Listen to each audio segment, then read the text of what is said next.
I'm Brittany Lewis with Forbes Breaking News. Senator Jon Tester discussed what is in the Honoring Our PACT Act on the Senate floor Thursday.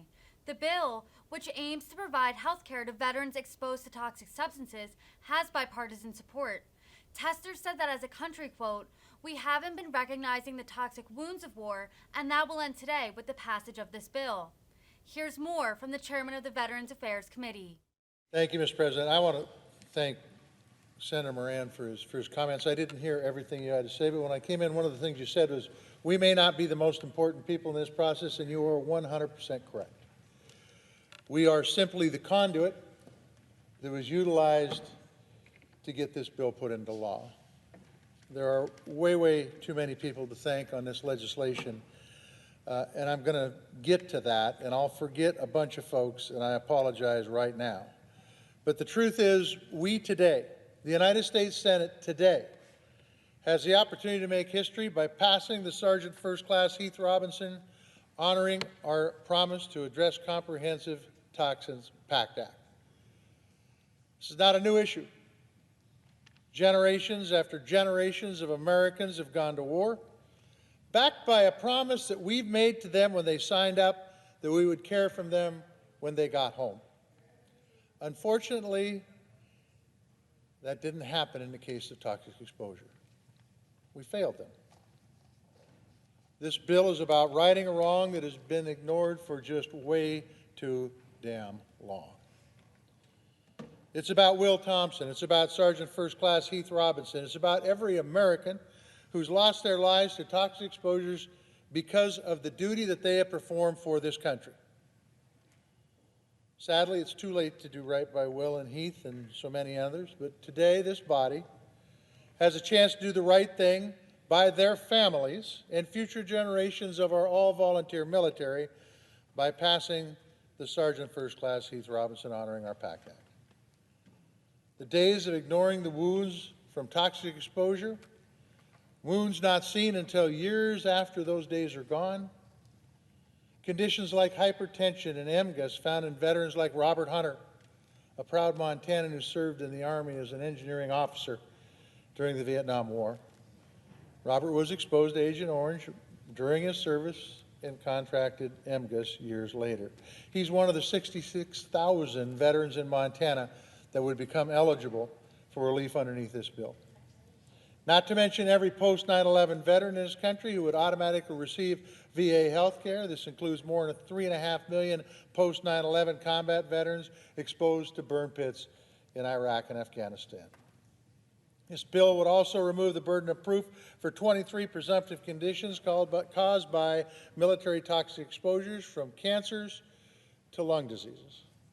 And it would codify a more transparent framework to establish future presumptions of service connections to ensure future generations of veterans are treated more fairly. And the last, and probably most importantly, it will allow the VA to make the decisions on toxic exposures instead of an act of Congress. In short, the PACT Act will allow hundreds of thousands of veterans across the country to access the VA care that they have been denied and give them the benefits that they have earned. Make no mistake, the VA will be given the tools it needs to hire more medical professionals and claims processors, establish more healthcare facilities, and improve claims processing, ensuring we're meeting the needs of our veterans today, tomorrow, and in the future. The bottom line is this country is very capable of recognizing the physical, obvious wounds of war, a lost limb, a chemical burn, and we're taking the steps to recognize the mental wounds of war. But we haven't been recognizing the toxic wounds of war, and that will end today with the passage of this bill. Chairman of the Senate Veterans Affairs Committee, and I've said this many times to the veteran service organizations, I take my cues from them, the veterans they represent. When I first introduced the Cost of War Act last year, together we set out with a clear goal, a goal to right the wrongs of decades of inactions and failure by us, by our government, to provide all areas of toxic exposed veterans the VA care and benefits they need and that they have earned. We knew this was the only way to do this, was to put forth a package that took care of our past, present, and future veterans. I am grateful and I mean this because folks always talk about good friends on the Senate floor. Sometimes they mean it, sometimes they don't. I mean it. Thank you to my good friend, Ranking Member Jerry Moran, for working with me, with the committee, for creating an environment so our staffs could work together to create this new bipartisan toxic exposure strategy. And for my colleagues on the Senate Veterans Affairs Committee, particularly my friends like Senator John Bozeman and Senator Sherrod Brown, thank you. I'm thankful for the leadership of President Biden and VA Secretary Dennis McDonough, along with House Veterans Affairs Committee Chairman Takano, and so many, many others that are here today. This bill is the legislation we envisioned when we set out to right the wrongs of our toxic exposed vets. This bill recognizes the cost of war. It's a bill our veterans and their families deserve and are counting on and cannot wait any longer for. Veterans and veteran service organizations and advocates have understood this for a long time, and they have been incredible partners since the beginning, and I look forward to thanking each and every one of them in the days and the weeks to come. I want to speak directly to them now. I am grateful for your efforts. I am grateful for your voices, for never taking your foot off the gas and continuing to push members of Congress to simply do the right thing.